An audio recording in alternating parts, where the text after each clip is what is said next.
सहनाववतु सहनौ भुनक्तु सह वीर्यङ्करवावहै तेजस्विनावधीतमस्तु मा विद्विषावहै। ॐ शान्ति शान्ति शान्तिः।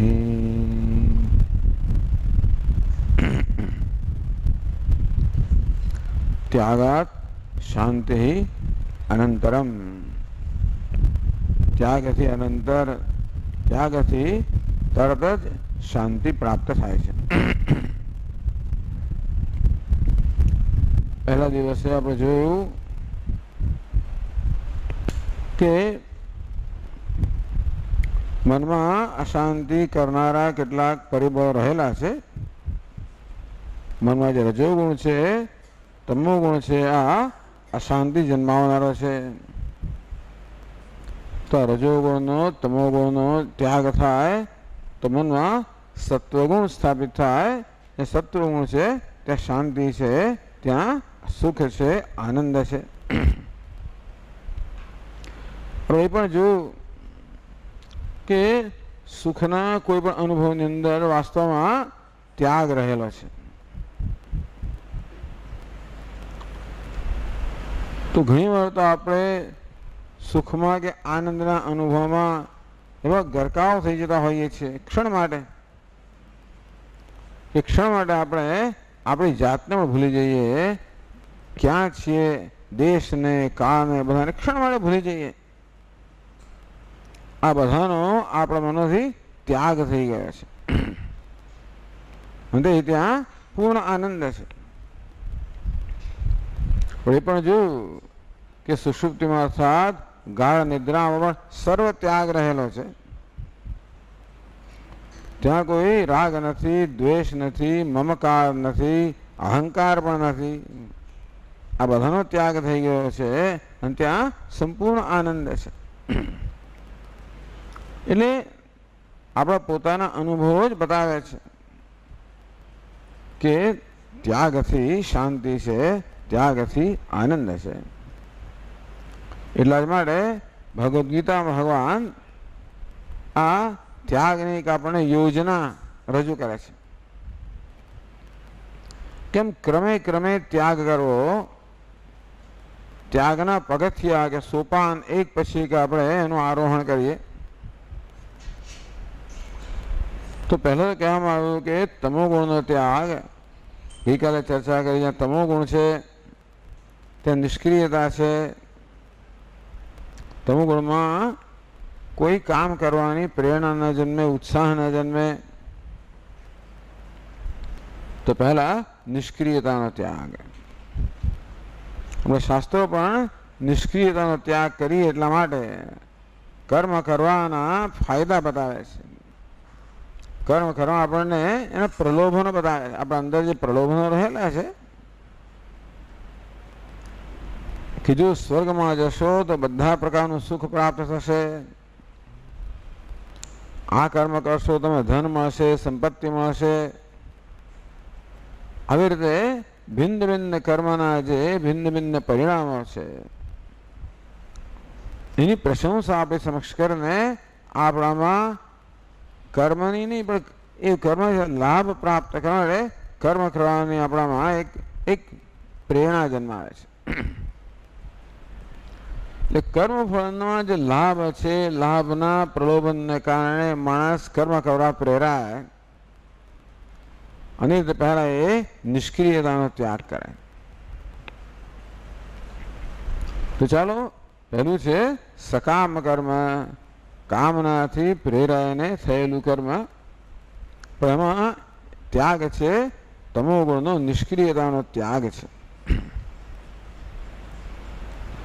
હવે કર્મ કરતા હોઈએ, ભલે સકામ કર્મ કરતા હોઈએ, ભલે ફળની ઈચ્છાથી, કામનાથી પ્રેરણ કર્મ કરતા પણ વાંધો નહીં।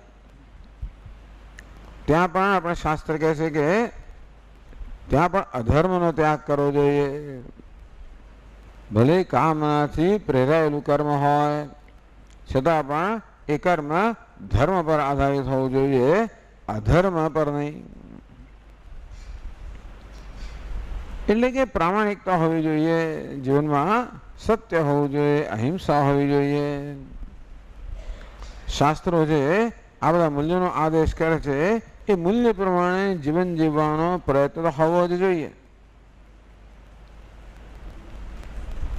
ઘણીવાર આપણા ધ્યેયની પ્રાપ્તિમાં આપણે એટલા બધા સ્વકેન્દ્રિત બની જતા હોઈએ છીએ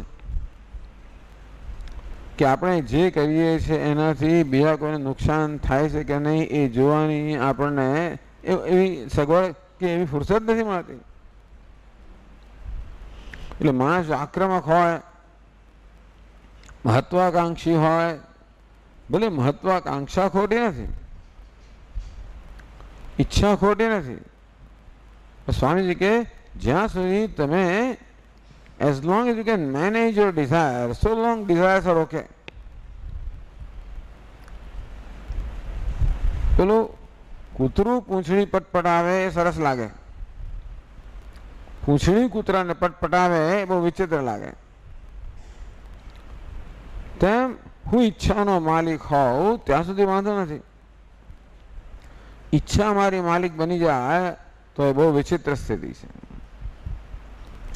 ઈચ્છા મારી માલિક બની જાય, મહત્વાકાંક્ષા મારી માલિક બની જાય તો મહત્વાકાંક્ષાની ઈચ્છાની પૂર્તિમાં એવી સંભાવના છે જ કે મૂલ્યોનો ભોગ અપાય જ. પછી માણસને પોતાની મહત્વાકાંક્ષા પૂર્ણ કરવામાં બીજાને શું નુકસાન થાય છે એ જોવાની પડી જ નથી હોતી. આમ આવેગથી પ્રેરણા કર્મ થાય. રાગના, દ્વેષના, ઈર્ષ્યાના એવા આવેગથી પ્રેરણા કર્મ થાય તો એ કર્મમાં કોઈ પ્રકારની હિંસા કે અધર્મ રહેલો હશે. માટે અધર્મનો ત્યાગ એ કરવો હોય તો આપણે આપણા આવેગો પર કાબુ રાખવો પડે. આપણે ઈચ્છાનું મેનેજમેન્ટ કરવું પડે, આપણે ઈચ્છાને સંચાલિત કરવું પડે. ઈચ્છા આપણું મેનેજમેન્ટ કરે, ઈચ્છા આપણે સંચાલિત કરે એ યોગ્ય નથી. આપણે ભોગ ભોગવીએ બરોબર છે, ભોગ આપણને ભોગવે બરોબર નથી. સવારે પંડિતજી બોલતા હતા કાલો નયાતો વયમયતા કવિ વાક્યમ. તો સમય પસાર થઈ ગયો કે એ બ્રાહ્મણ પૂજા કરતો આટલો સમય થતો નથી હોતો કે સમય પસાર થઈ રહ્યો છે. ભોગાન ભુક્તા વયમેવ ભુક્તા, અમે વિષય નથી ભોગવ્યા, વિષયો અમને ભોગવ્યા છે.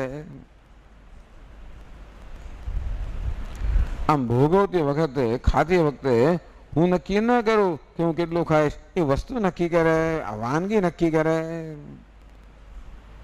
આપણા પ્રલોભનને કારણે એ વાનગીઓ નક્કી કરતી હોય છે આપણે કેટલું ખાતા હોઈએ છીએ.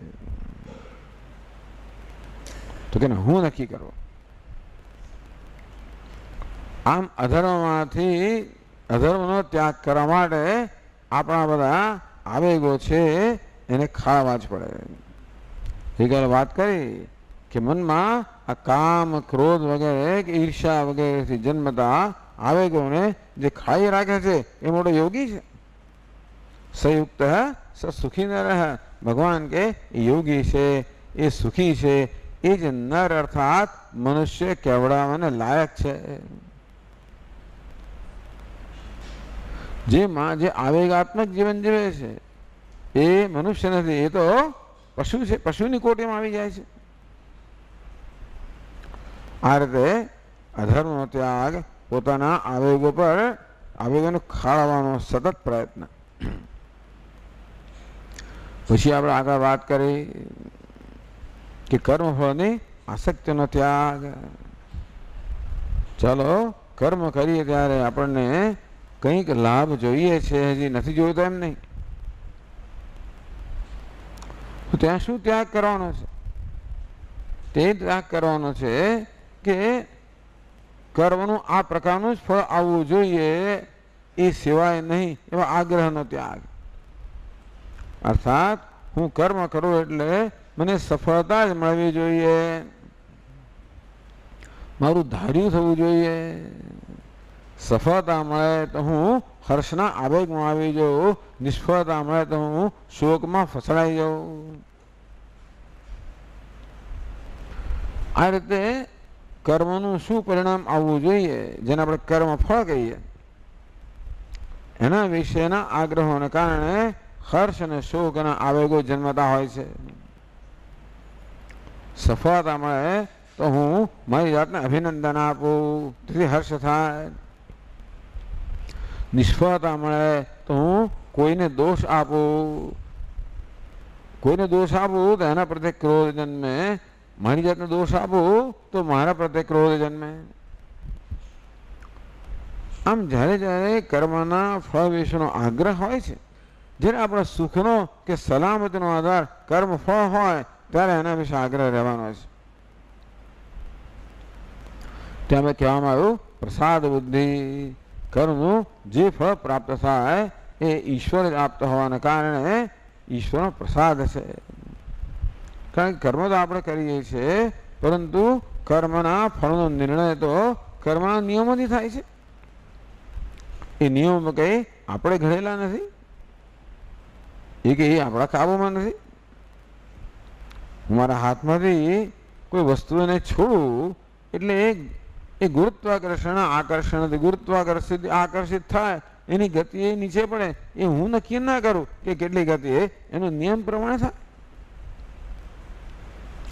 પાણીને ઉકાળવા મૂક્યું એટલે એના નિયમ પ્રમાણે ઉકાળે, મારી ઈચ્છાથી ના ઉકાળે. આ કુદરતના નિયમો આ બધી ઘટનાઓનું સંચાલન કરતા હોય છે. તો કર્મનું શું ફળ મળશે એનો નિર્ણય પર આ કર્મમાં નિયમથી થતો હોય છે. એ નિયમો તો ઈશ્વર રચેલા છે, અને તેમ કહેવાય કે એ નિયમો દ્વારા ઈશ્વર જ આપણને કર્મનું ફળ આપી રહ્યો છે. અહીં આપણે ભક્તિભાવ આવે છે કે જે ઈશ્વર પાસેથી ભગવાન પાસેથી પ્રાપ્ત થાય એ ભગવાનનો પ્રસાદ છે. આમ જે કંઈ આપણે પ્રાપ્ત થાય એને ઈશ્વરના પ્રસાદ તરીકે જોવાની એક ભાવના. આ શું છે? ભાવના છે. પ્રસાદ બુદ્ધિ, પ્રસાદની ભાવના. પ્રસાદ હંમેશા મીઠો હોય એવું નથી હોતું. આપણે તો મોટા ભાગે મીઠો હોય છે, પણ ક્યારેક કડવો પ્રસાદ હોય. ગુડી પડવાના દિવસે તો આપણે લીમડાનો રસ પણ આપે, કડવો પણ હોય. ક્યારેક ખાટો ખારો તુરો એવો પ્રસાદ હોઈ શકે. ક્યારેક ખાલી ભસ્મ મળે, તુલસીનું એક પાંદડું મળે, એક આસમાની જળ મળે.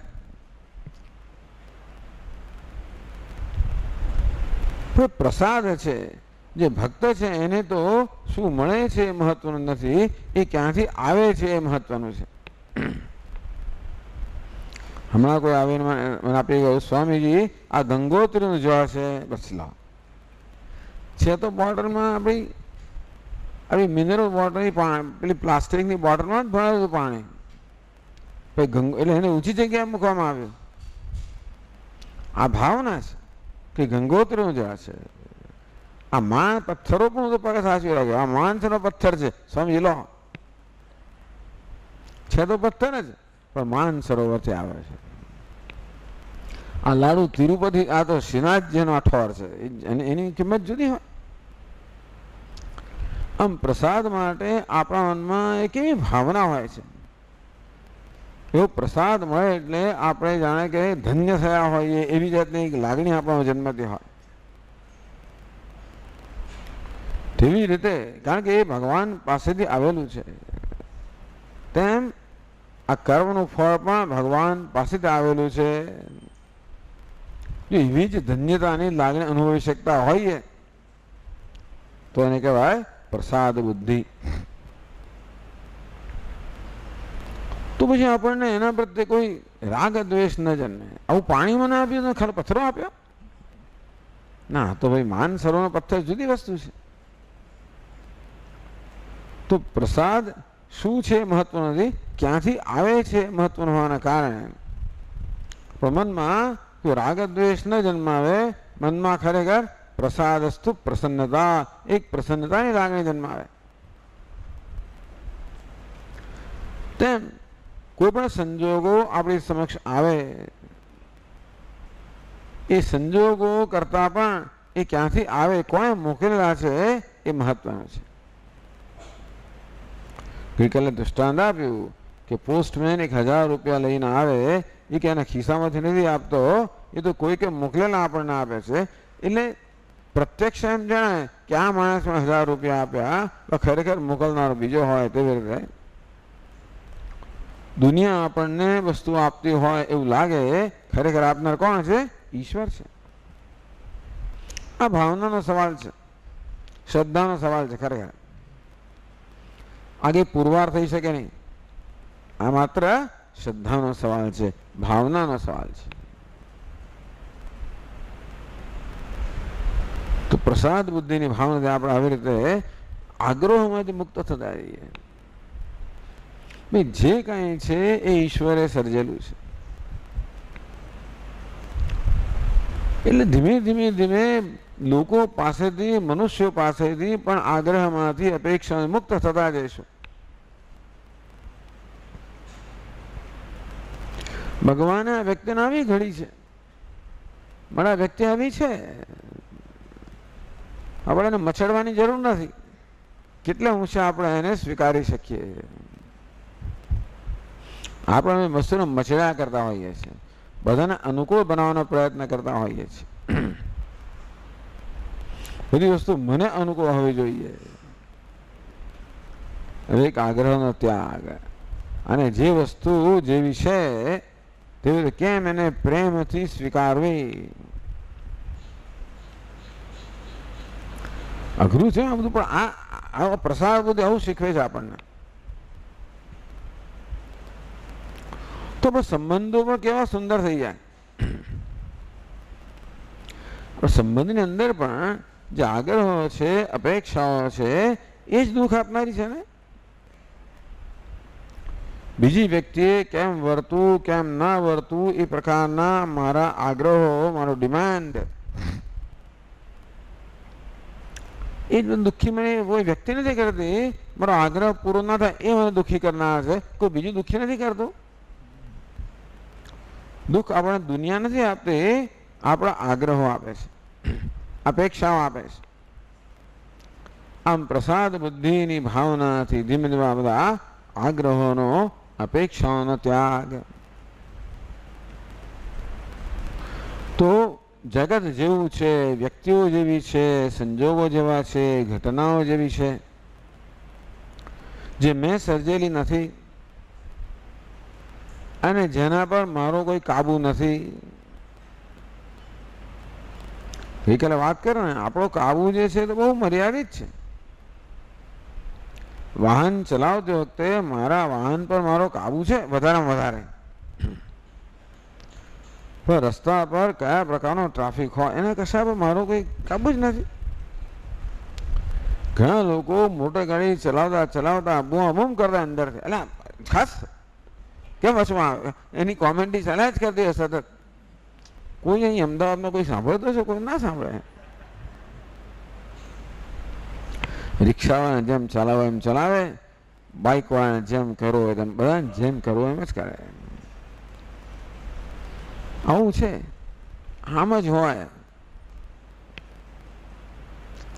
આ બધું ભગવાને આવું જ રચેલું છે, ફરિયાદ કર્યા વગર.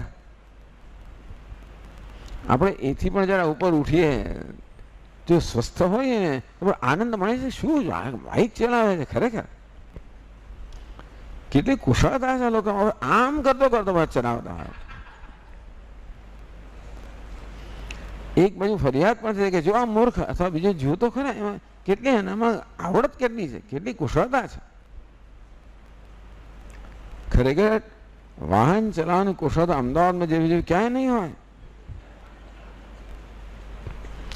ઝૂમ કરીને ચાલ્યા, 4 ઇંચની જગ્યા પણ ના હોય એવી રીતે જતો રહે.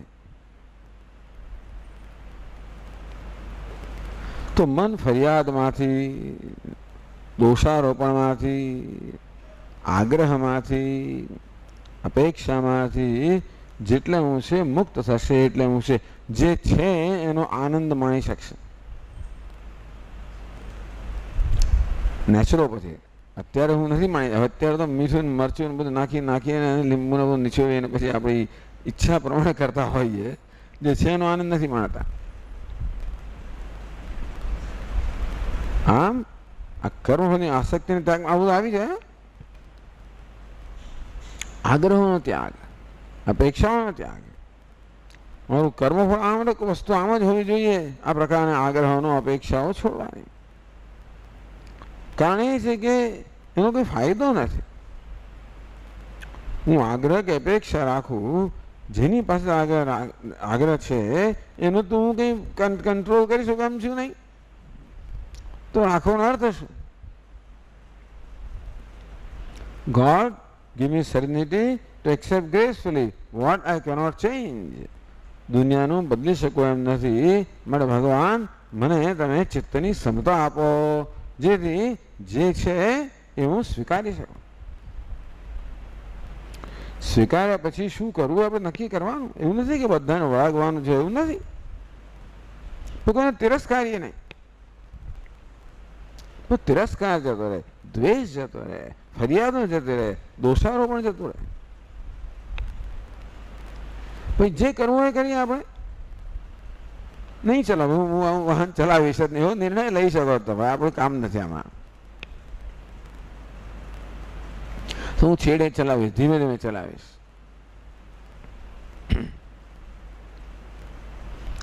આમ કર્મફળની આસક્તિનો ત્યાગ, આગ્રહોનો અપેક્ષાઓનો ત્યાગ. પછી ભગવાન આગળ વધે છે ગીતાની અંદર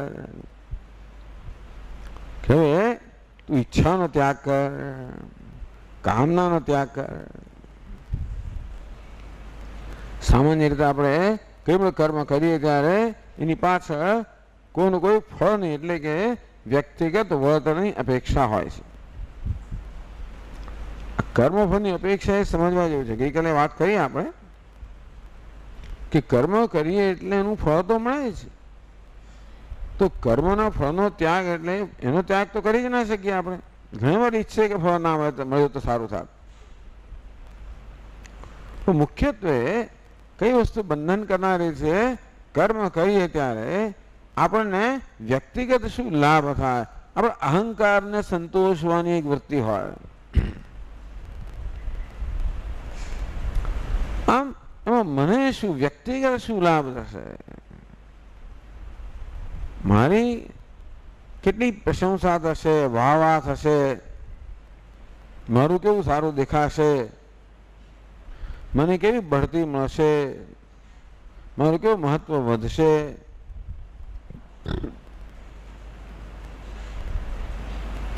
આમ અહંકાર સતત માંગ્યા કરતો હોય છે. અહંકારની જે માગણીઓ છે એ હંમેશા કર્મ દ્વારા પૂરી કરવા ઈચ્છતો હોય છે. બહુ માર ખાતો હોય છે, કારણ કે દુનિયા કઈ મારી માગણીઓ પૂરી કરવા માટે બંધાયેલી નથી. હું સતત સન્માન ઈચ્છતો હોઉં, સતત પ્રશંસા ઈચ્છતો હોઉં, સતત મારી કદર થાય એવું ઈચ્છતો હોઉં, લોકો મને ધ્યાનમાં લે, મને મહત્વ આપે, આવું સતત હું ઈચ્છતો હોઉં. અહંકાર ઈચ્છતો હોય છે. કેમ આવી ઈચ્છા હશે? અંદરની પેલી અધૂરપ ઉણપને કારણે. અંદર એક તીવ્ર અધૂરપ કે ઉણપ અનુભવેલો છું, એને કારણે ઉણપ બહારથી પૂરી કરવાનો પ્રયત્ન કરું. અને એવું થાય પણ છે કે મારો કોઈ વખાણ કરવામાં આનંદ થતો હોય છે. ના નથી. કોઈ મને માન આપે એટલે મને આનંદ થતો હોય છે.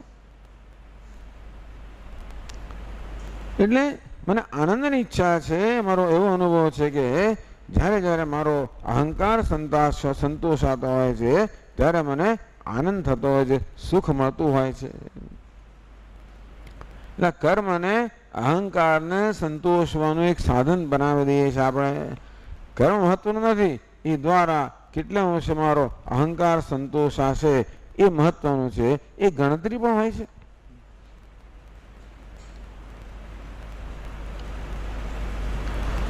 તો આ ઈચ્છા બધી અહંકાર પર આધારિત છે. ઘણા પ્રકારની ઈચ્છા હોય છે, સુખની ઈચ્છા હોય છે. બધી ઈચ્છાની પાછળ સુખની જ ઈચ્છા હોય છે, પણ સુખ આપણને ભિન્ન ભિન્ન સ્તરે મળતું હોય છે. એક તો ઇન્દ્રિયના સ્તરે સુખ મળતું હોય, સરસ ભોજન મળે, સરસ સંગીત હોય, સરસ સિનેમા હોય, સરસ વસ્ત્રો હોય, સરસ અલંકારો હોય, આ બધી વસ્તુઓ આપણને આનંદ આપતી હોય છે. લાગણીના સ્તરનો એક આનંદ હોય છે. મિત્રો હોય, બધા હોય, એની સોબત હોય, આનંદ આપે. એક બૌદ્ધિક આનંદ છે, નવું નવું જાણવાનો, નવું નવું જોવાનો એક આનંદ છે, બૌદ્ધિક આનંદ. અને આ છે અહંકારનો આનંદ. અહંકારને સત્તામાંથી, પ્રતિષ્ઠામાંથી, પ્રશંસામાંથી આનંદ આવતો હોય છે.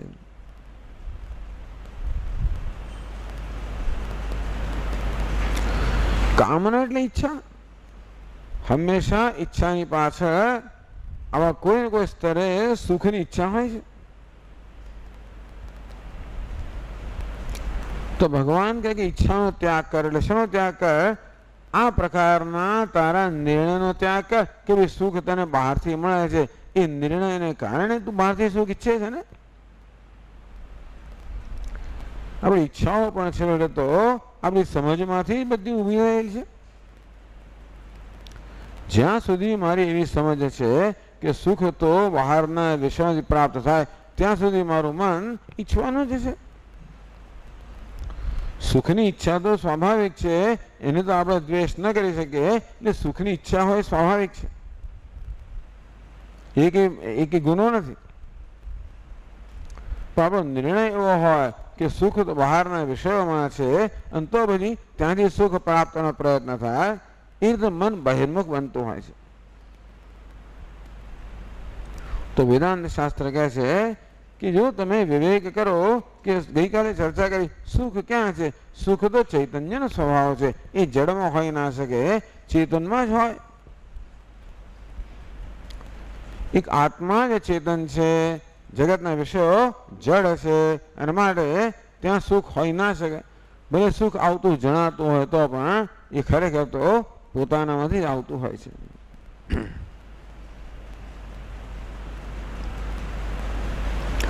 આ પ્રકારના વિવેકથી એક મનમાં નિર્ણય થાય કે સુખ માટે હું સુખ પ્રાપ્ત કરવા માટે, અહંકારને સંતોષવા માટે, ઇન્દ્રિયોને સંતોષવા માટે, લાગણીને સંતોષવા માટે હું કર્મ નહીં કરું.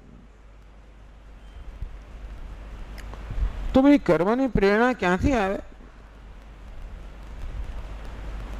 એ કર્મ કરવા દ્વારા મને કશું ના મળતો તો કર્મ કોણ કરે? તો કે નહીં, ભગવાન કહે છે કે તું કર્મથી સુખ જરૂર પ્રાપ્ત કર, પણ સુખ પ્રાપ્ત કરવાની રીત જરા બદલી નાખ.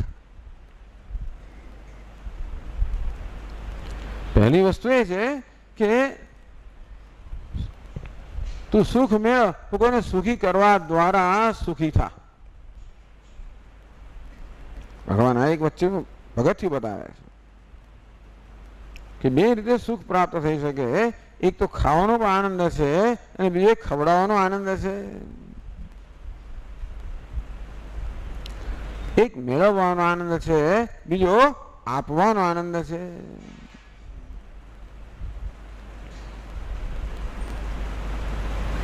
આ બીજા પ્રકારના આનંદથી આપણે પરિચિત થઈએ એ માટે આ છે.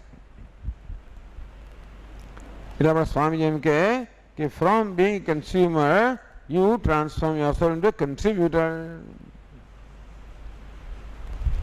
તું માગનાર ને બદલે આપનાર બન.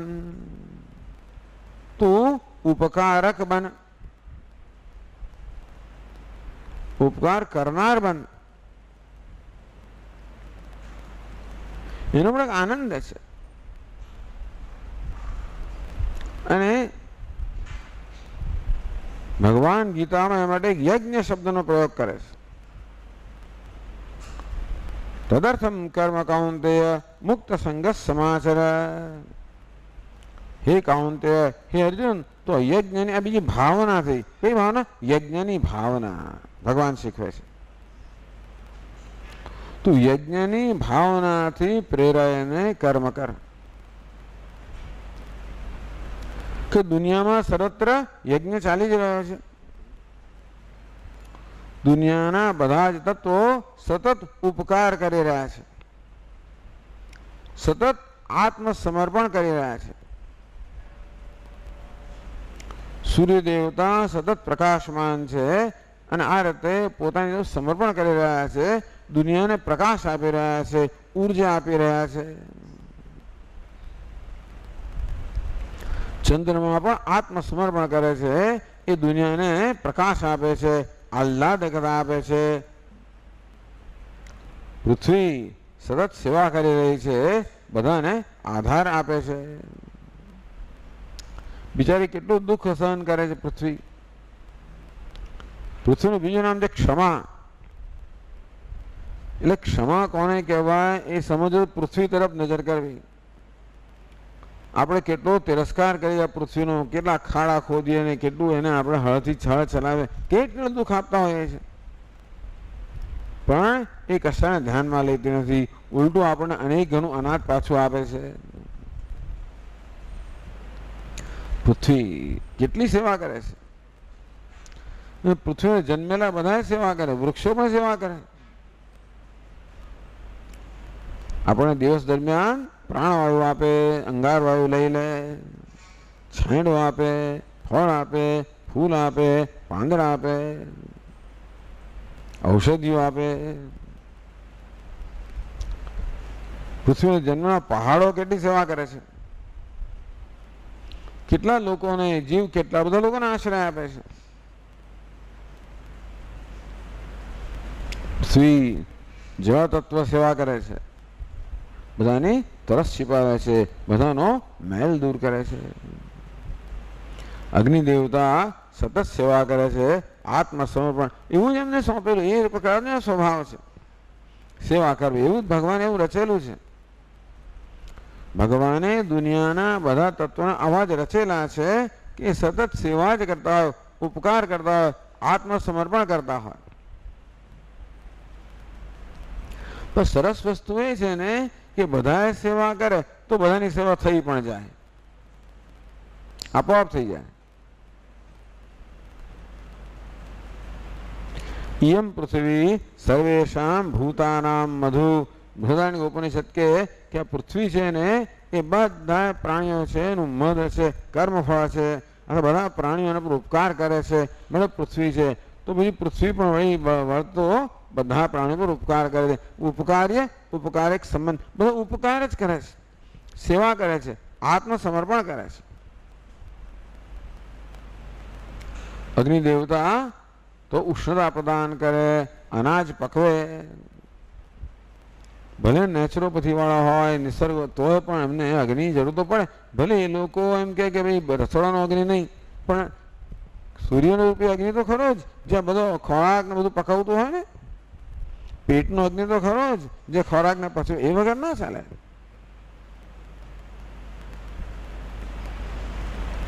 વાયુ દેવતા શ્વાસોશ્વાસ ચલાવે છે. આમ ભગવાને આવી જ બધી વ્યવસ્થા કરેલી છે. આ બધા તત્વો સતત સેવા જ કરતા હોય, સતત આત્મસ્મરણ કરે અને મૂક રીતે કરતા હોય, કશું માગ્યા વગર કરતા હોય.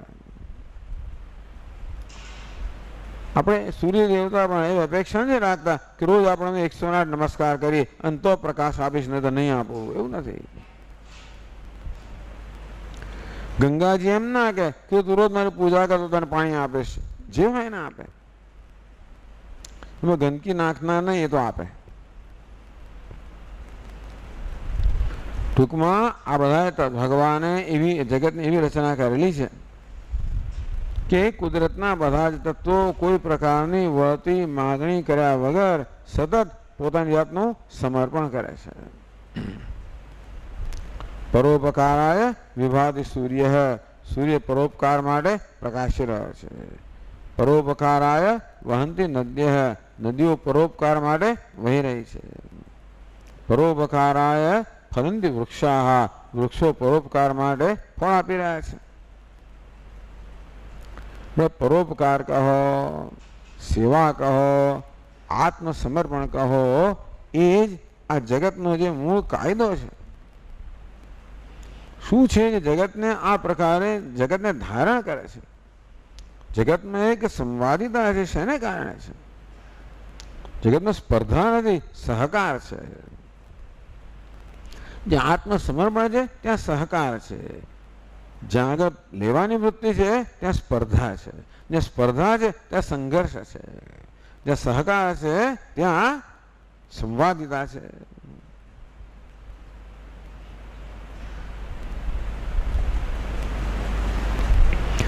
આમ ભલે આપણને આ વૈજ્ઞાનિકો કહે કે ભાઈ સર્વાઈવલ ફેર દુનિયામાં સ્પર્ધા જ છે એવું આપણને કહે છે. એ લોકો હશે એક રીતે જોઈએ તો, પણ આપણે ખરેખર એક સમગ્ર ચિત્રને જોઈએ તો આપણે શું દેખાય છે? જગતની અંદર એક સમર્પણનો યજ્ઞ ચાલી રહ્યો છે. ભગવાન કે તારે પણ આ યજ્ઞમાં જોડાઈ જવું જોઈએ.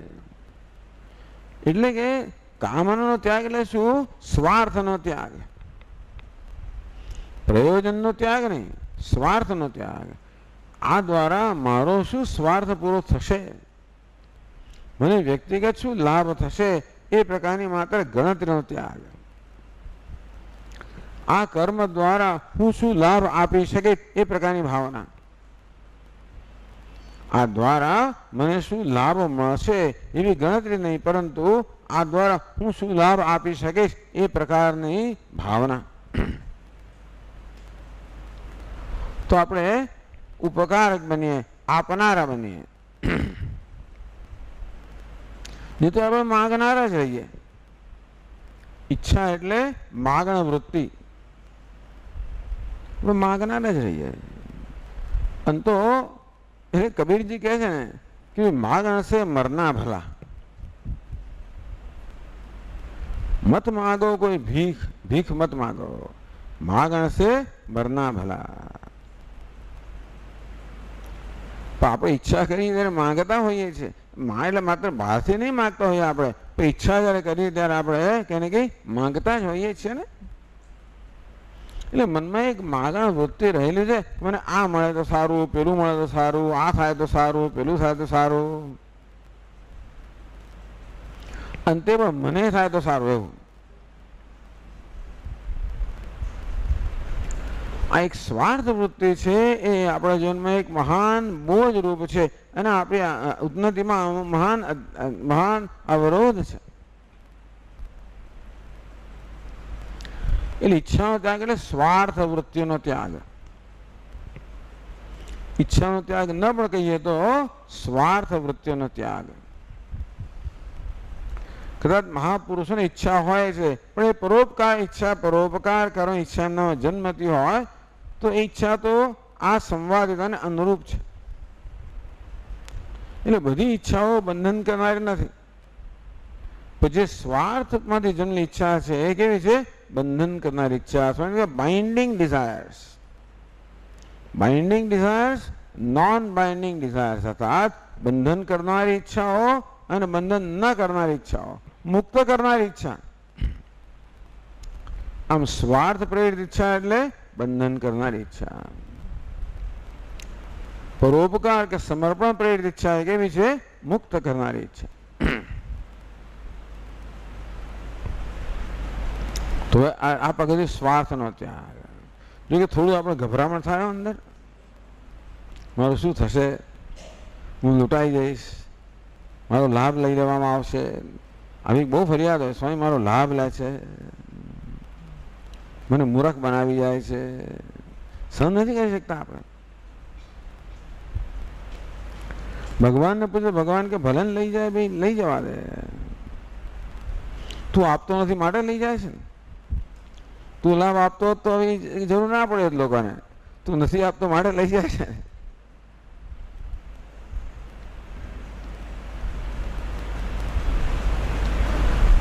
પણ કર્મયોગી તો હંમેશા લાભ આપવા જ તૈયાર હોય છે.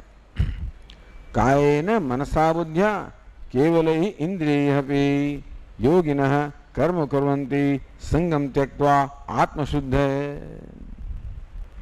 ગીતા ત્યાં સુધી કહે છે કે કર્મયોગીઓ કર્મ કરે છે પોતાના શરીરથી, વાણીથી, મનથી, ઇન્દ્રિયોથી. એમાં પણ એ લોકો કોઈ આત્મમકાર ધરાવતા નથી કે આ શરીર મારું છે, આ બુદ્ધિ મારી છે, એ મારા પાણી ભાવના પણ નથી રાખતા. આ સર્વ ઈશ્વરનું છે. આ બહુ ઊંચી વાત છે. મારો દેહ, મારી ઇન્દ્રિયો, મારું મન, બુદ્ધિ આ બધા કે મેં સર્જેલા નથી. આ સર્વ તો ભગવાને મને આપેલી ભેટ છે.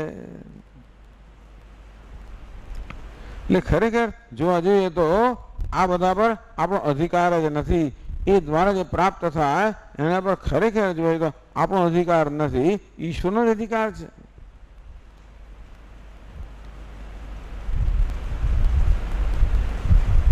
ભલે આપણે એમ માનતા હોઈએ કે મેં મારી બુદ્ધિથી ઘણી બધી વસ્તુઓ સિદ્ધ કરી છે. આપણે એક અભિમાન ધરાવતા હોઈએ છીએ કે મેં આ બધું સર્જેલું છે, મેં આ સિદ્ધ કરેલું છે, મેં મેળવેલું છે, મેં રચેલું છે. તો અભિમાન પણ ખરેખર દુઃખ આપનારું છે.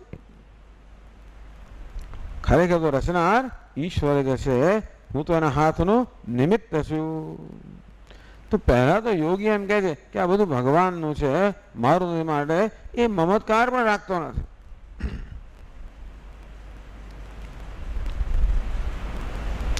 હું કદાચ કે સર્જન કરતો હોઈશ તો પણ ખરેખર તો ઈશ્વરે જે આપેલી ભેટ છે એની મદદથી કરી રહ્યો છું. મારું આમાં કાંઈ નથી. જન્મ્યો ત્યારે કશું લીધું મારી પાસે હતું નહીં. આ બધું મને આપવામાં આવેલું છે.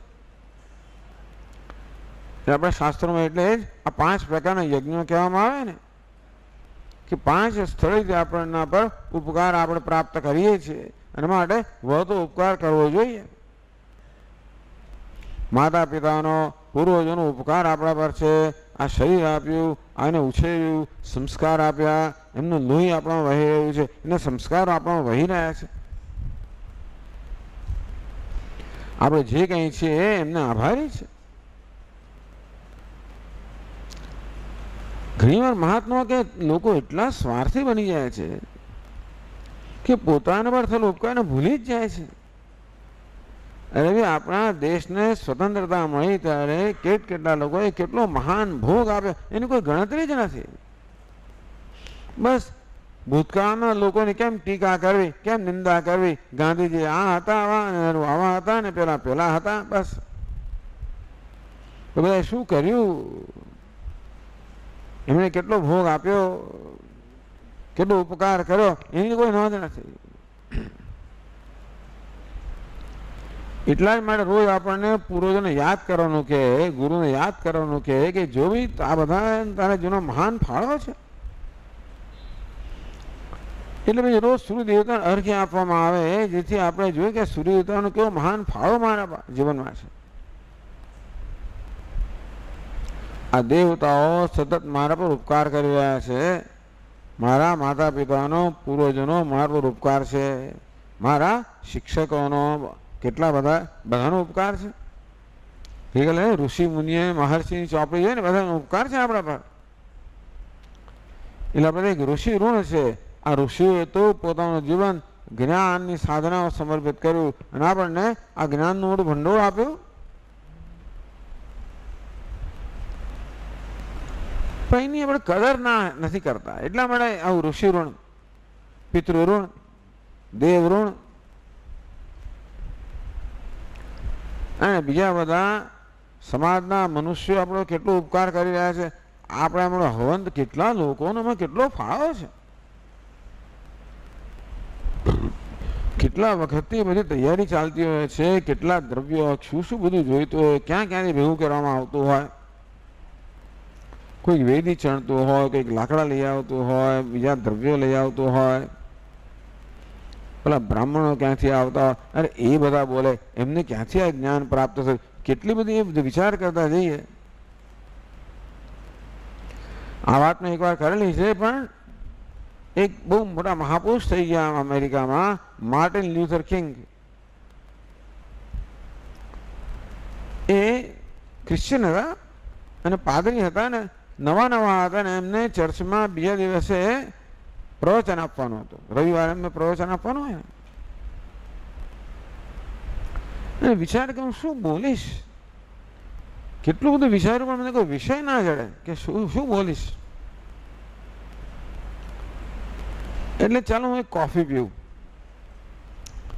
અને રેફ્રિજરેટર ખોલીને દૂધ મારે ખોલ્યું અને રેફ્રિજરેટર જોયું કે કેટલી વસ્તુઓ છે રેફ્રિજરેટરમાં. દૂધ છે, શાક છે, ફળ છે, ચીઝ, કેટલી બધી ખોરાકની વસ્તુઓ છે. એકદમ વિચારો કે બધું ક્યાંથી આવ્યું. અને પછી એમની વિચારધારા શરૂ થઈ કે ફળ ક્યાંથી આવે, એની અંદર કોનો ફાળો છે. આ દૂધ ક્યાંથી આવે, એમાં કોનો ફાળો છે. આ ચીઝ ક્યાંથી આવી, કોનો ફાળો છે. આ ચા ક્યાંથી આવી, કોનો ફાળો છે. બસ એમનું પ્રવચન માટેનો મસાલો મળી ગયો.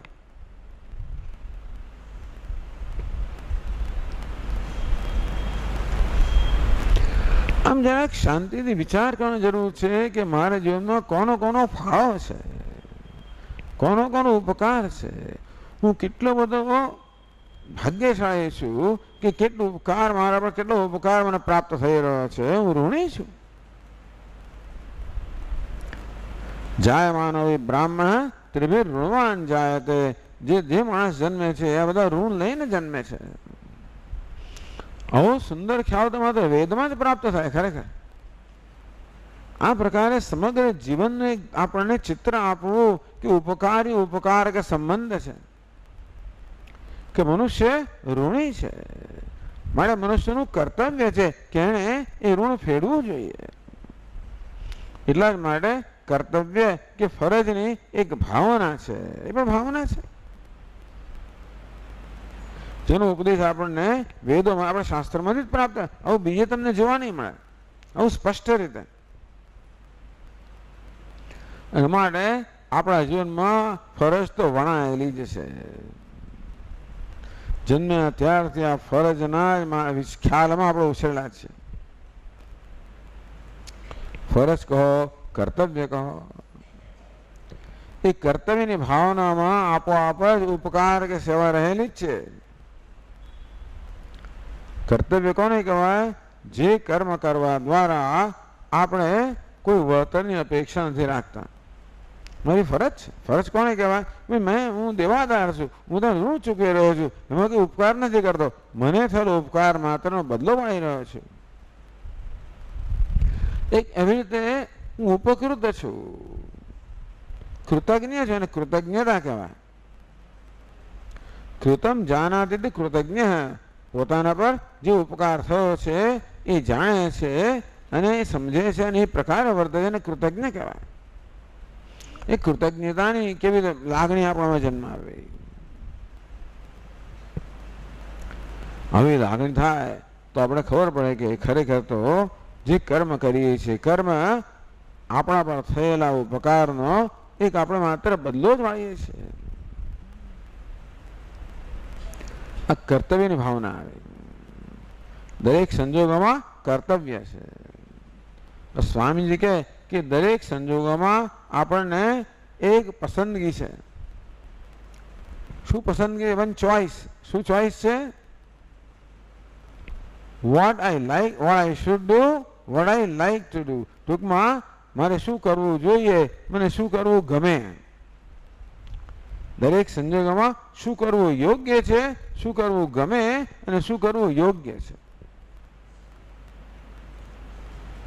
મને ખાઈ જવું ગમે પણ ન ખાવું યોગ્ય છે. કોઈને મને સાચવવું.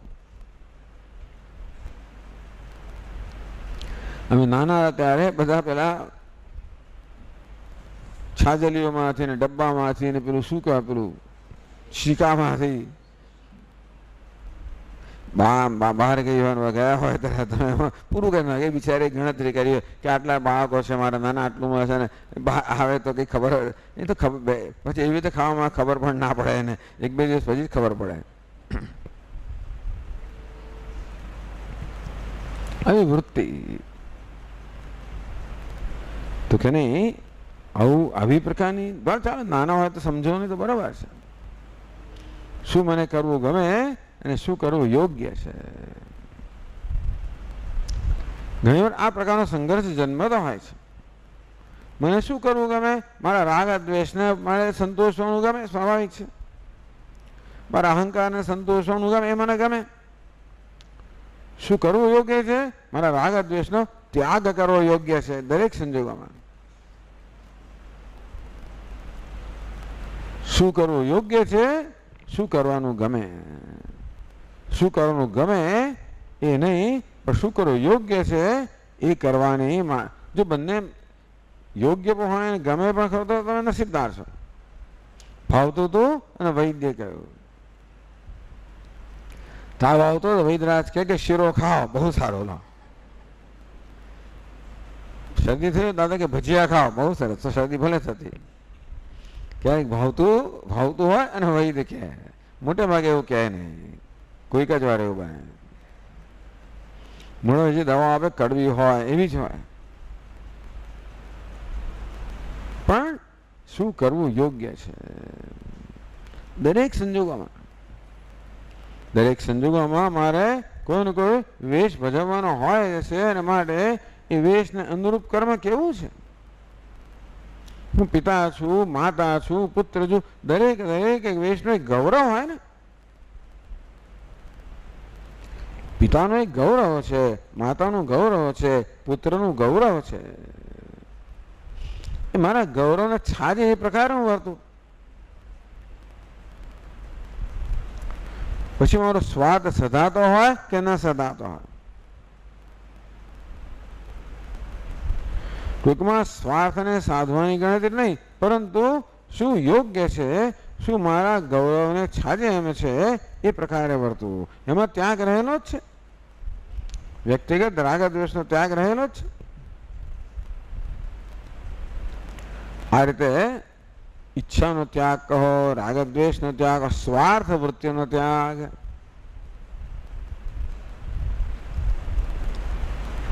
દુનિયામાં ક્યાંય સ્વાર્થ નથી, બધે પરોપકાર છે.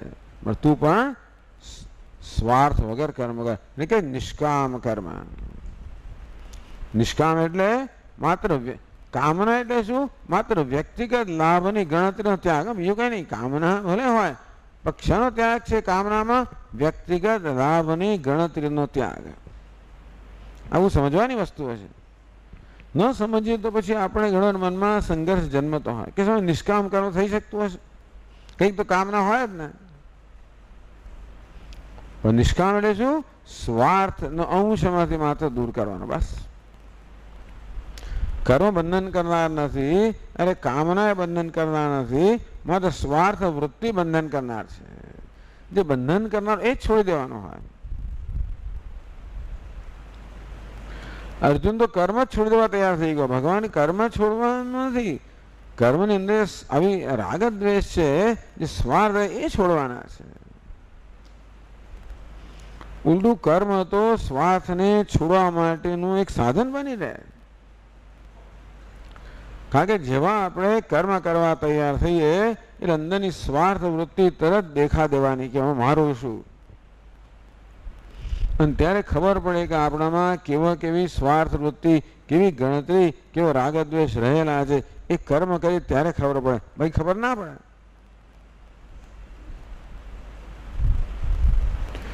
હવે ગાંધીજીને હમણાં જોયું ને, આપણે બ્રહ્મચર્યની વાત કરે કે જે માણસ ગુફામાં રહે છે, જેને કોઈનો સંપર્ક જ નથી, એને મારે બ્રહ્મચર્યનું પાલન કરવા જેવું અઘરું નહીં હોય. પણ જે બધાની મધ્યમાં રહે છે ત્યાં એ પ્રકારનું પાલન વધારે અઘરું છે. તેમ કર્મ ન કરીએ ત્યારે મન બરાબર હોય એવું લાગે. કર્મ કરીએ ત્યારે આપણા જે અંદરની વૃત્તિઓ બહાર આવે તેને આપણને ખબર પડે કે આપણું શું છે, અને તો આપણે એને દૂર કરવાનો પ્રયત્ન કરીએ. એટલે કર્મ તો વ્યવહાર બહુ મહત્વનો છે. કર્મ એટલે વ્યવહાર. કોઈ પણ વ્યવહારમાં આપણે રહેલી હોય, કર્મ રહેલું જ હોય. કોઈને મળીએ એ પણ કર્મ જ થયું, એમાં વ્યવહાર થયો. એની અંદર પણ કઈ જાતની મારી વૃત્તિ છે? કોઈને ઉપકારક થવાની વૃત્તિ છે, કોઈને લાભ આપવાની વૃત્તિ છે, કે કોઈનો લાભ લેવાની વૃત્તિ છે? આ બે ચોઈસ, આ બે પસંદગી છે દરેક સંજોગોમાં. એક નાનકડો પણ પ્રસંગ હોય, માત્ર કોઈ વ્યક્તિને મળીમાં હાથ મિલાવવાના હોય, કે નાનકડી પણ વાતચીત કરવાની હોય, એની અંદર પણ આપણું મન તો ગણતરી કરતું જ હોય છે. એનો લાભ કેમ લેવો કે લાભ કેમ આપવો. બસ આ લાભ આપવાની આપણે વૃત્તિ જે કેળવીએ, કન્ટ્રીબ્યુટર, ઉપકારક. તું પ્રયત્નપૂર્વક ઉપકારક બન, દાતા બન, આપનારો બન, અને તો જ પછી તારી અંદર જે રહેલું છે વસ્તુ તને અભિવ્યક્ત થશે. અંદરનો જે આનંદ કે પૂર્ણતા રહેલી છે એ અભિવ્યક્ત ક્યારે થાય? જ્યારે આ પ્રકારની ઉપકારક વૃત્તિ હોય, પરોપકારની વૃત્તિ હોય, સમર્પણની વૃત્તિ હોય, સેવાની વૃત્તિ હોય, ત્યારે એક આંતરિક આનંદ છે પ્રગટ થાય. એટલે અંદર આનંદ રહેલો છે, પરંતુ એને પ્રગટ થવાનું વાતાવરણ આપણે ઊભું કરવું પડે.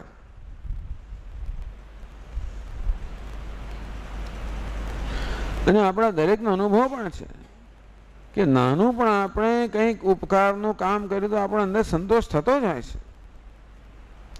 થોડી તકલીફ વેઠીને પણ આપણે કોઈને મદદરૂપ થઈ શકીએ તો ભલે તકલીફ વેઠી હોય, પરંતુ એ મદદરૂપ થયાનો એક આપણે ખરેખર સંતોષ જન્મતો કે મને મેં કંઈક સારું કામ કર્યું. કોઈનો લાભ લઉં ત્યારે કદાચ ભૌતિક લાભ થતો હશે, પણ અંદરથી મને આનંદ ના થાય. અંદરથી મારી જાતને હું અભિનંદન આપું એવું ના થાય. જ્યારે કોઈકને લાભ આપું, કોઈનો ઉપયોગી બનવું, ત્યારે મને મારી જાત માટે આનંદ થાય કે મેં કંઈક સારું કર્યું. Atmagaurav, self esteem. માણસને આત્મગૌરવનો અભાવ બહુ મોટો પ્રશ્ન છે. એટલે કર્મ બહુ મહત્વનું છે. કર્મ આપણને આવી રીતે કંઈક આપવાની, સમર્પણ કરવાની એક તક આપે છે. એમ કરીને આપણા વિષયનો એક આત્મગૌરવ કહો કે આત્મામાં જે સ્વાભાવિક આનંદ રહેલો છે એની અભિવ્યક્તિનું એક તક કહો. અમારી રીતે છે કામનાનો ત્યાગ કહો કે સ્વાર્થ વૃત્તિનો ત્યાગ. અને ત્યાગ ક્યારે થાય? આપણે એને પ્રતિપક્ષ ભાવના, આપણે પરમાર્થ વૃત્તિ અપનાવીએ ત્યારે, પરોપકારની વૃત્તિ અપનાવે ત્યારે સ્વાર્થ વૃત્તિનો ત્યાગ થાય. એમને ના થાય. પ્રતિપક્ષ ભાવના, જ્યારે જ્યારે મનમાં સ્વાર્થની વૃત્તિ જન્મે ત્યારે આપણે ત્યાં આગળ ઉપકારક વૃત્તિ છે એ સ્થાપી દઈએ.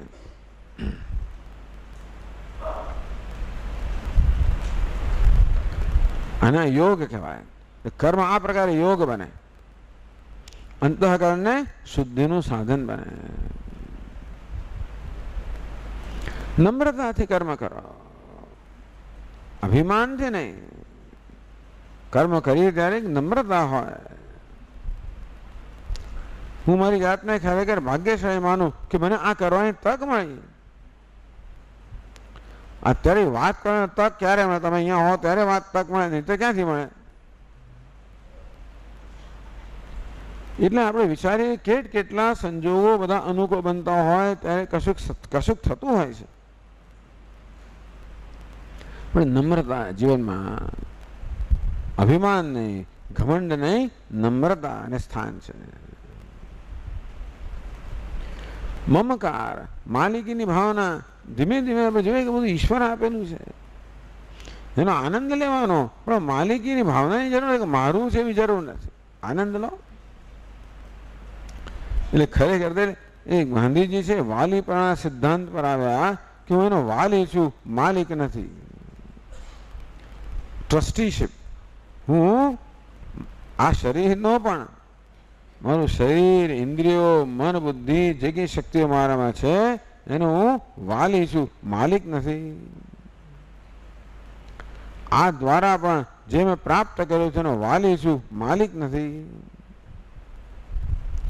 અંતેથી ખરેખર મારો હક કેટલો છે? માત્ર મારી જરૂરિયાત પૂરતો જ હક છે, વધારે વસ્તુઓ નહીં. બાકીનો હક તો ભગવાનનો છે, અંતેથી દુનિયાનો છે. હજી આપણે માટે બહુ મોટું છે, પણ આ એક ભગવાનની શીખ છે. એમ નથી કહેતો કાલે તિજોરી ખુલ્લી મૂકી દો, એવું નથી કહેતો હું, પણ ધીમે ધીમે ધીમે આ પ્રકાર એક સમજ અને ભાવના એક ધીમે કેળવીએ તો રાગ દ્વેષ દૂર થતા હશે. મમકાર પેલી માલિકીની ભાવના ક્ષીણ થતી હશે. અહંકાર એક ઘમંડ ક્ષીણ થતો હશે. નિર્મમો નિરહંકાર સશાંતિમ અધિગચ્છતિ. શાંતિ કોને પ્રાપ્ત થાય? નિર્મમો નિરહંકાર, જેનો મમકાર નથી, અહંકાર નથી, સશાંતિમ અધિગચ્છતિ, એ શાંતિને પ્રાપ્ત કરે. ત્યાગાત શાંતિ અનંતરમ. આ માલિકીની ભાવનાનો પણ ત્યાગ, સ્વાર્થ વૃત્તિનો ત્યાગ, માલિકીની ભાવનાનો ત્યાગ, પેલા ઘમંડનો ત્યાગ,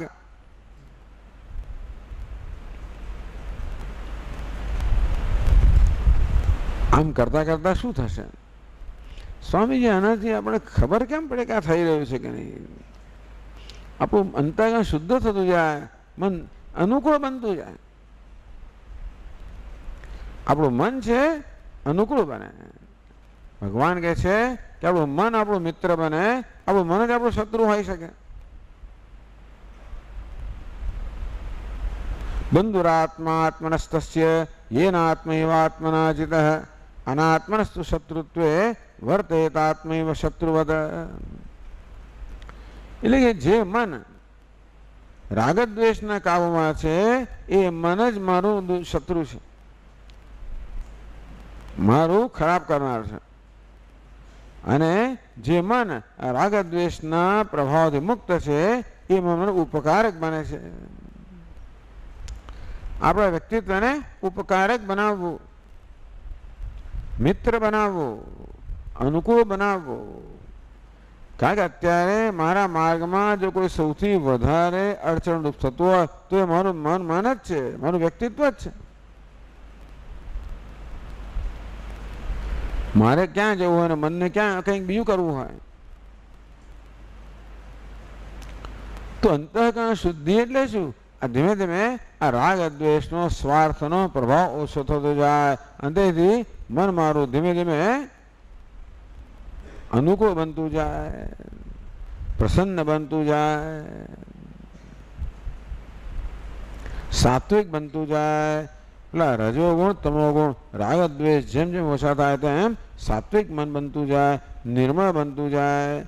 તો કહ્યું ને કે જળ હોય તળાવનું, જેમાંથી કચરો જતો રહે, મલિનતા જાય, સપાટી શાંત હોય તો કેવું સ્વચ્છ બને, પ્રસન્ન બને, પારદર્શક બને, મન પણ એવું બનતું જાય. પછી આપણને કશી જરૂરત ના રહે.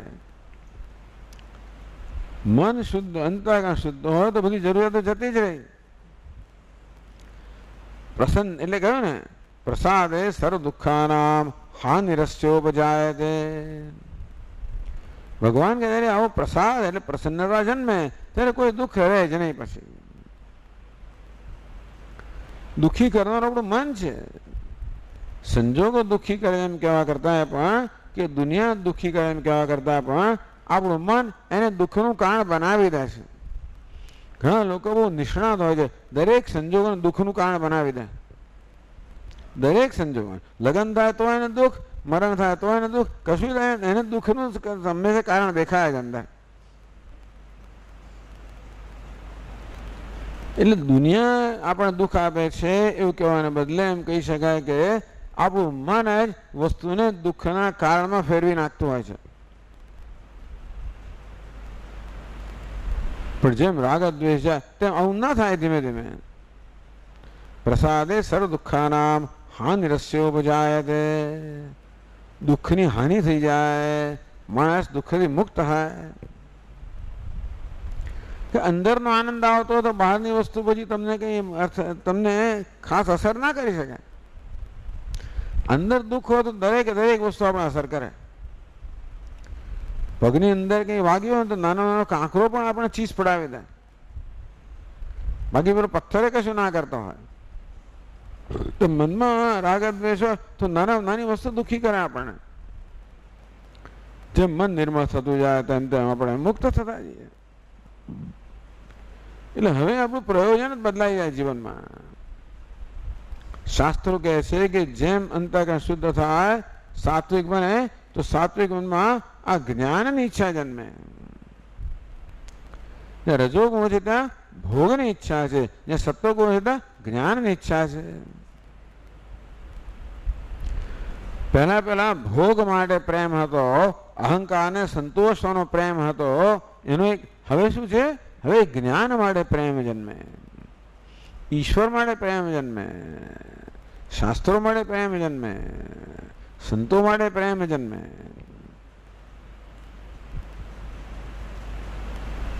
આત્મેચ્છા વ્યવસીયતા. શંકરાચાર્ય મહારાજ કહે કે ભાઈ આત્માને જાણવાની ઈચ્છા જન્મે, એને દ્રઢ બનાવો, જ્ઞાનની ઈચ્છા જન્મે. આમ જગત તો એનું એ જ છે, પણ વ્યક્તિ એક ને એક એને જોઈને શું ઈચ્છા જન્મે આપણા મન પર આધારિત છે ને. એક જ સફરજન પડે, કોઈને ઈચ્છા થાય કે એને કેવું એને ખાવાનો કેવો આનંદ આવે એવો ઈચ્છા જન્મે. કોઈ ન્યૂટન હતો એમ વિચારે કે પડ્યું કેમ, એને જ્ઞાનની પ્રેરણા મળે, કોઈને ભોગની પ્રેરણા મળે, કોઈને મારવાની પ્રેરણા મળે. સત્વગુણ હોય, રજોગુણ હોય, તમોગુણ હોય, વસ્તુ એક નહીં કહે હોય, પણ કઈ જાતની પ્રેરણા જન્મે છે એ આપણા મન પર આધારિત છે ને. તો મન સાત્વિક બને એટલે આ જગત જુદા પ્રકારની પ્રેરણા આપે. મને કહો ને પરમેશ્વર કેવા હશે, ક્યાં રહેતા હશે, શું કરતા હશે. આ સાગરમાં જે ઘૂઘુ ગજવનાર કેવા હશે, આંબાની ડાળે કોયલ જે છે એને કૂગુ કરાવનાર કેવા હશે. એવા પ્રશ્નો જન્મે કે આ બધું કોણ કરતું હશે. છે પહેલા રોજ કોયલ બોલતી હતી અને કોઈ નોંધ પણ નહોતી લીધી. હવે મને એ પ્રકારની પ્રેરણા જન્મે, જ્ઞાન માટેની ઈચ્છા જન્મે. ઈચ્છાનો પ્રકાર બદલાઈ ગયો, ભોગની ઈચ્છામાંથી આ જ્ઞાનની ઈચ્છા બની ગઈ. ઈચ્છાનો પ્રકાર હજી ઈચ્છા ગઈ નથી, ઈચ્છા બદલાઈ ગઈ છે. ઈચ્છા તો ખરી જ, પણ એ કેવી ઈચ્છા છે, મુક્ત કરનારી ઈચ્છા છે. તો જેવી ઈચ્છા હોય, ઈચ્છાને પૂરી કરવા માટે આપણે એને યોગ્ય સાધન અપનાવવું પડે.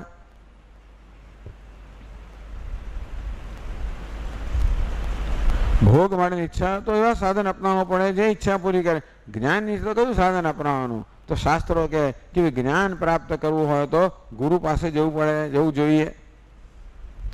તદ વિજ્ઞાનાર્થમ સ ગુરુમેવા વિગચ્છેદ. વૈરાગ્ય જન્મે, રાગદ્વેષ એટલે વૈરાગ્ય જન્મે.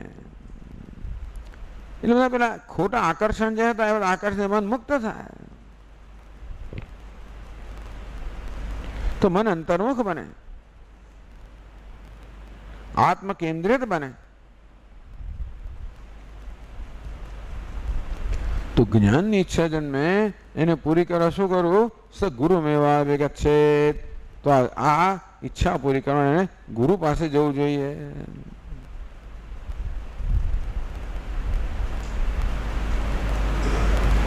હવે આખી વ્યવસ્થા બદલાઈ જાય. જૂના જમાનાની વાત છે, વૈદિક કાળની વાત છે કે જ્ઞાન પ્રાપ્ત કરવું હોય, ગુરુ પાસે જવું હોય તો ઘર છોડવું પડે. આ તો ઘર બેઠા ગંગા આવે છે એ જુદી વાત છે, પણ ત્યારે તો ઘર છોડવું પડે. ત્યારે કોઈ ટીવી નહોતા, રેડિયો નહોતા, આવા પ્રવચનો હશે કે નહીં ભગવાન જાણે. પણ મહાપુરુષો તો ક્યાં ને ક્યાંય રહેતા હોય, કોઈ જંગલમાં રહેતા હોય, નદી કિનારે હોય, ગુફામાં હોય, પહાડ પર હોય, ત્યાં જવું પડે. એટલે ઘર છોડવું પડે, જવું પડે. એટલે નહીં તો ઘર ત્યાં આગળ કંઈ જઈ ના હોય ને. અને એવું છે ને કે પછી મન આપણું મુક્ત હોય તો જ આપણે આ વસ્તુ કરી શકીએ. એટલે હવે આવે છે કર્મનો ત્યાગ, કર્તવ્યનો ત્યાગ, ફરજનો ત્યાગ. ચાલો પહેલા આપણે ફરજ અપનાવી, આપણે જ અપનાવી, હવે એનો ત્યાગ. અપનાવીને એનો લાભ લીધા પછી ત્યાગ હોય, એમને ત્યાગ નહીં કરે કશાનો. શેરડીનો સાંઠો કોઈ આપે તો રસ ચૂસ્યા પછી એનો છોડવાનો, એમને નહીં છોડવાનો, ફેંકનો નહીં ફેંકી દેવાનો.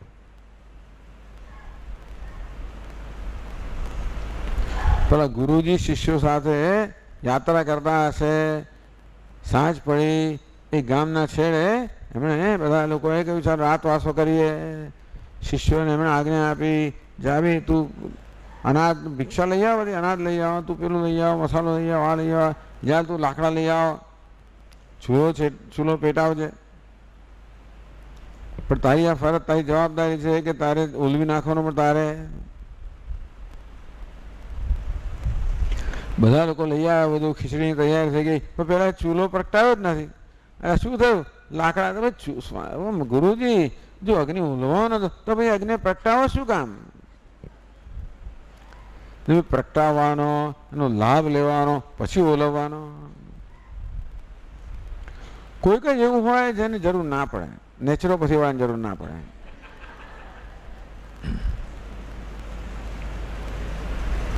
યમ પ્રવ્રજંત મનુપેત્યમ અપેત કૃત્યમ.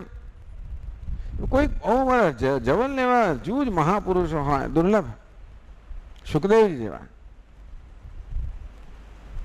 અનુપેતમ અપેત કૃત્યમ, હજી એમણે ઉપનયન પણ પ્રાપ્ત નથી કર્યું, કોઈ કર્મ કર્યું પણ નથી અને ત્યાગ કરી દીધો. એ ત્યાગ કહેવાય પણ નહીં.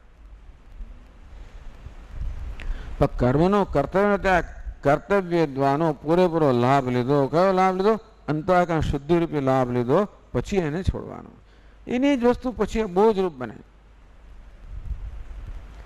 ખીચડી પકાવવા માટે ચૂલો આપણે પેટાવ્યો હોય અને પછી એ અગ્નિને આપણે છેવટે સમાવવો પડે, ને તે પછી ખીચડી બાળી નાખે. તેવી રીતે જે કર્મ અત્યાર સુધી મને મદદરૂપ હતું એ જ કર્મ હવે મારામાં વિક્ષેપ ઉત્પન્ન કરે. એટલે જ્ઞાન માટે ગુરુની પાસે જવાનું, શ્રવણ, મનન, નિધિધ્યાસન, આ પ્રકારે આ જ્ઞાનની સાધના જરા જુદા પ્રકારની છે. એના માટે જુદા પ્રકારનું વાતાવરણ જોઈએ અને એટલા માટે જુદા પ્રકારની માનસિક સ્થિતિ જોઈએ. મન આપણું મુક્ત હોવું જોઈએ.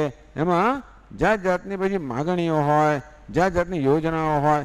કારણ કે કર્તવ્ય કર્મ કરવું એટલે તો બહુ ધ્યાન બહુ આપવું હોય, એમ ના હે કામ.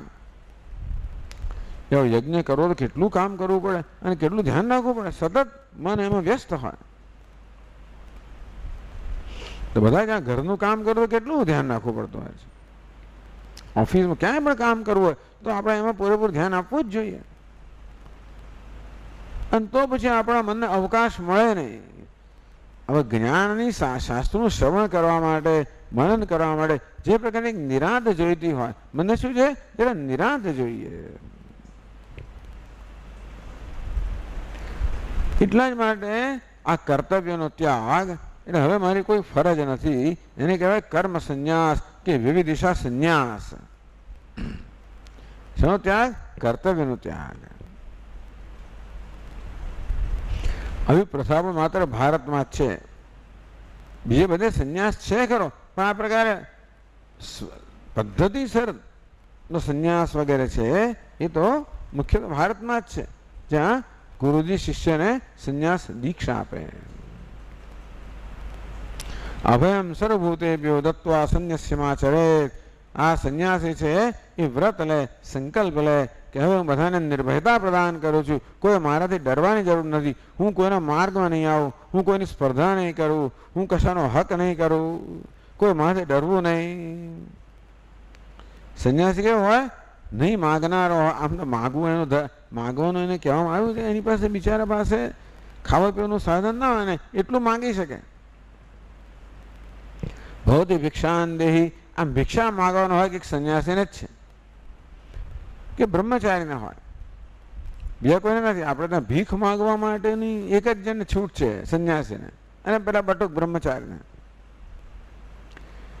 જે બ્રહ્મચારી પાસે કોઈ સાધન આવ્યું નથી અને સંન્યાસી સાધન છોડેલા છે, બીજું કશું માગવાનું નહીં, બીજા કશા પરનો હક નથી. એટલે આપણા દેશમાં જોવા જો સંન્યાસી એ ખરેખર તો એક નાગરિક પણ નથી, સિટીઝન પણ નથી. મને કોઈ પૂછે સ્વામી તો મત આપો છો, ખરેખર તો સંન્યાસીને મત હોય નહીં, નાગરિક જ ને, નાગરિક પણ જ છોડી દીધું ને. તો હવે આજના જમાનામાં આપણે એવું નથી કરતા, એટલે આપણે નાગરિક રહીએ છીએ અને માટે નાગરિકની ફરજ બજાવીએ છીએ.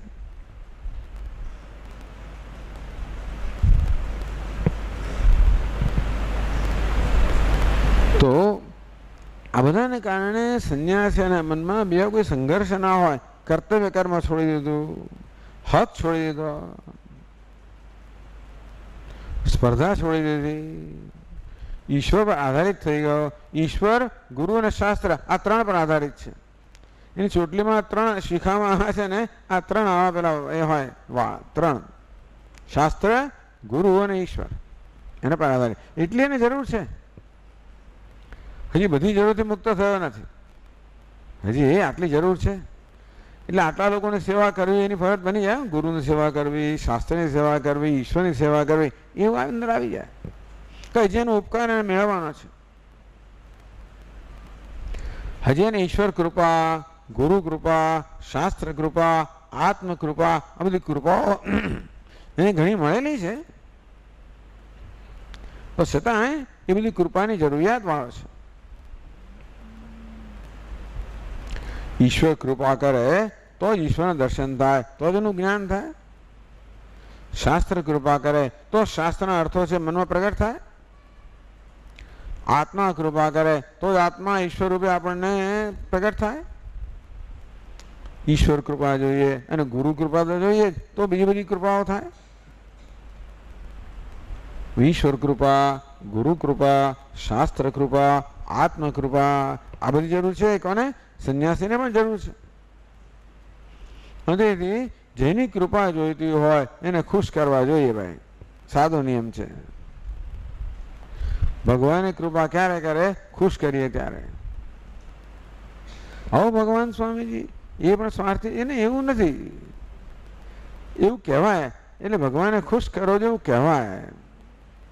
ભગવાનની કૃપા તો વરસી જ રહી છે, પણ અનુભવ ક્યારે થાય? એને ખુશ કરીએ ત્યારે. ભગવાન કેવું નથી કે એક પર કૃપા કરે બધા બીજા પર ના કરે.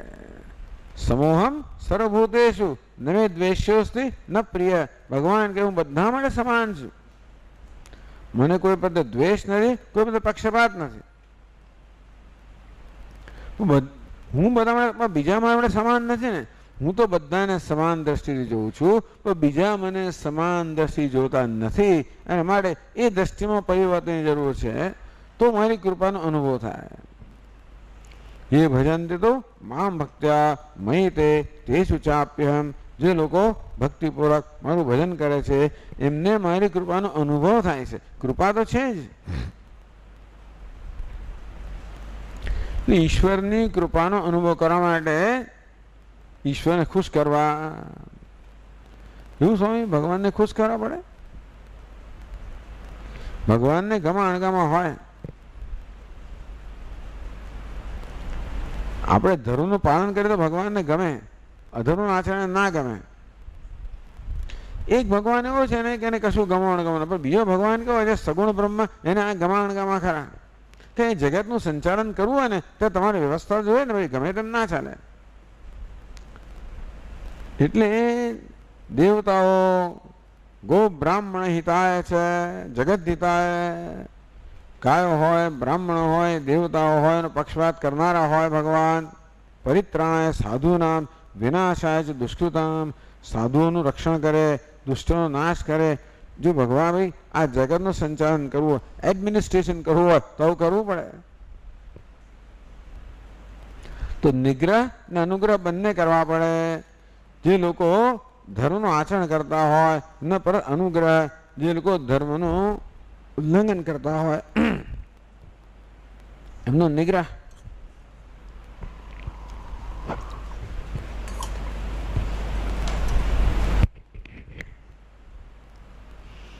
એટલે આપણે ઈશ્વરના અનુગ્રહના ભાગી બનીએ એવું આપણે કરવું પડે. શું ભગવાન તો જાણે જ છે ને, આપણે કહેવાની છે જરૂર તો કહેવું પડે.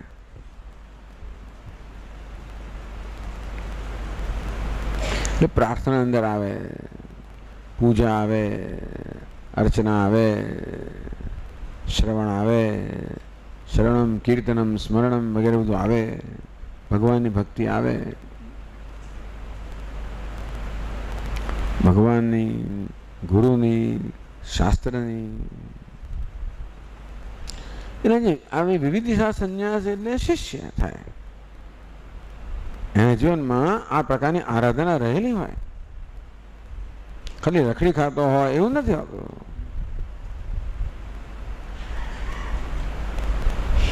એટલે આપણે સ્વામી તો કે ભાઈ તમે પણ પ્રદાતા બનો છો, તમે પણ શીખવાડો. એક સાધના બની ગઈ. સ્વાધ્યાય પ્રવચનાભ્યાન ન પ્રમદિતવ્યમ. સ્વાધ્યાયને પ્રવચનમાં પ્રમાદ ન કરવો જોઈએ. તમે સ્વાધ્યાય કરો, પ્રવચન કરો, એ પ્રકારે તમે એક નિમિત્ત બનો.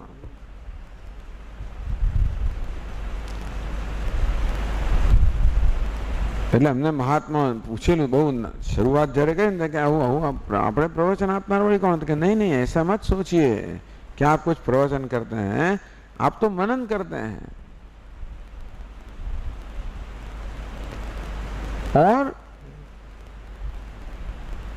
बोलकर मनन करते हैं, व्यक्त मनन करते हैं. એટલે તમે પ્રવચન આપતા હો એ દ્વારા હું દુનિયા પર ઉપકાર કરું છું, લોકોને સુધારું છું. આવા બધા વહેમ નહીં રાખવા, પરંતુ પોતાની શુદ્ધિ માટે. જે મહિમ્ન સૂત્રમાં કહે ને, મમત્વેતાં વાણી ગુણકથન પુણ્યેન ભવત પુનામે ઇત્યર્થેસ્મિન પૂર્વમથન બુદ્ધિ વ્યવસ્થિતા. હે ભગવાન, હે પૂર્વમથન, હે ભગવાન, હું જે સ્તોત્ર અત્યારે ગાઈ રહ્યો છું તો માત્ર મારી આ વાણી છે ને પવિત્ર કરીને ગાઈ રહ્યો છું. હું બી તારી સ્તુતિ કરું અને તને ખુશ કરું, આવો કોઈ વહેમ હું રાખતો નથી. એવું કોઈ મારામાં એવી કોઈ જાતની ક્ષમતા નથી. બસ હું તો માત્ર મારી વાણીને પવિત્ર કરવા કરી રહ્યો છું.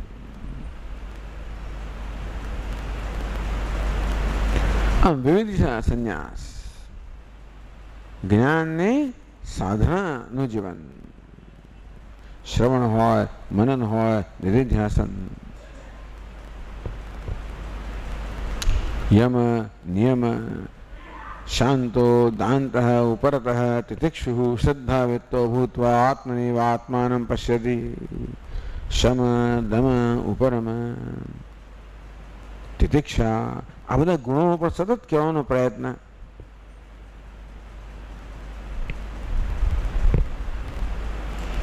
એટલે સંન્યાસોનું જીવન પણ બહુ જ વ્યસ્ત હોય. એમ કરતા કરતા પછી છેલ્લો સંન્યાસી બને. છેલ્લે અજ્ઞાનનો ત્યાગ, કર્તૃત્વનો ત્યાગ. કર્મના ત્યાગ પછી કર્તૃત્વનો ત્યાગ. હું કરતા, હું કર્મ કરનાર છું એ પ્રકારની એ પ્રકારના અભિમાનનો ત્યાગ, ત્યાગ કરનારનો ત્યાગ. નૈવ કિંચિત કરોમિતિ યુક્તો મન્યેત તત્વવિદ. ભગવાન કહે કે તત્વજ્ઞાની યોગી જે મહાપુરુષ છે એ જાણે છે કે હું કંઈ કર્મ કરતો નથી. ઇન્દ્રિયાણી ઇન્દ્રિયાર્થેષુ વર્તન્તે. આ ઇન્દ્રિયો છે એ પોતપોતાના વિષયો સાથે વ્યવહાર કરે છે. નૂનમ કર્મ, હું કંઈ કરતો નથી, મારી હાજરીમાં સર્વ થઈ રહ્યું છે. કર્મણ્ય કર્મયઃ પશ્યેત અકર્મણ્ય કર્મયઃ. ભગવદ્ ગીતામાં ભગવાન વર્ણન કરે કે જ્ઞાની પુરુષનું કેવું દર્શન છે.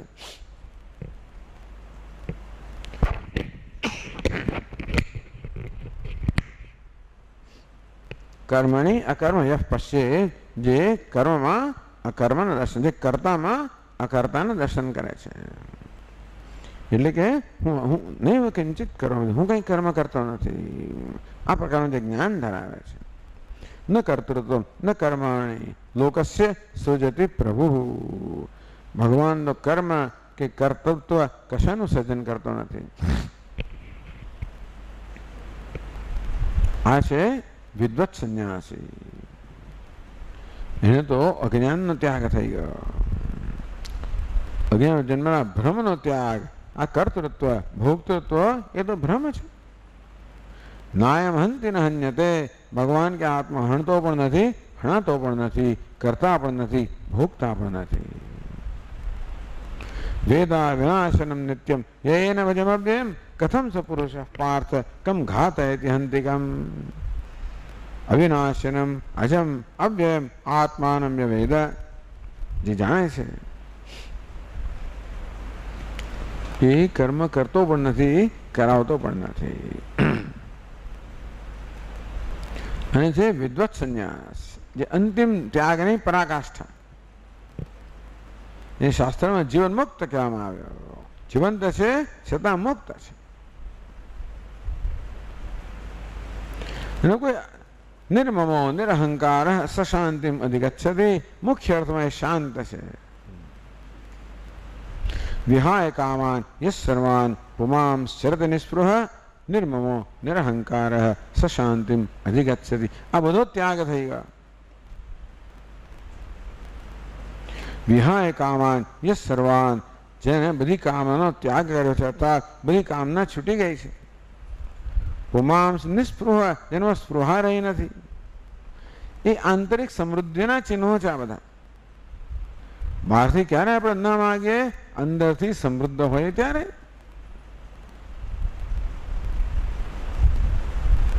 તો એ પ્રકારની આંતરિક સમૃદ્ધિ જેને પ્રાપ્ત કરે.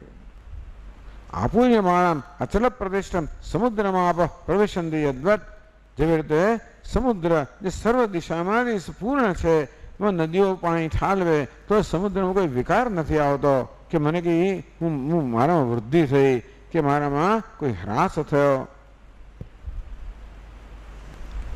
એ પૂર્ણતામાં જે પ્રતિષ્ઠિત છે. નિસ્પૃહ નિર્મમો, એને કશું માલિક એ મારું છે એ કહેવાની જરૂર જ નથી. હું મહાન છું એવી અહંકારની પણ જરૂર નથી. સશાંતિમ અધિગચ્છતિ, એ પૂર્ણ શાંતિને પ્રાપ્ત કરે. ત્યાગાત શાંતિ અનંતરમ, અંતિમ ત્યાગ છે. નિર્મમો નિરહંકાર, મમકાર અહંકાર સનો ત્યાગ ક્યાંથી થયો? જ્ઞાનથી. હું અકર્તા છું, અભોગતા છું. સશાંતિમ અધિગચ્છતિ, આ પ્રકારે ત્યાગાત શાંતિ અનંતરમ, ત્યાગથી અનંતર તરત જ શાંતિ પ્રાપ્ત થાય છે. અને એક સુંદર ભગવાને ભગવદ્ ગીતાની અંદર આ પ્રકારે શાંતિ કહો, સુખ કહો, પૂર્ણતા કહો, એક પ્રાપ્ત સુંદર યોજના ભગવદ્ ગીતામાં આપણે બતાવે. ઓમ ઓમ પૂર્ણમદ પૂર્ણમિદમ પૂર્ણાત પૂર્ણમુદચ્યતે પૂર્ણસ્ય પૂર્ણમાદાય પૂર્ણમેવાવશિષ્યતે. ઓમ શાંતિ શાંતિ શાંતિ. હરિ ઓમ. શ્રી ગુરુભ્યો નમઃ. હરિ ઓમ.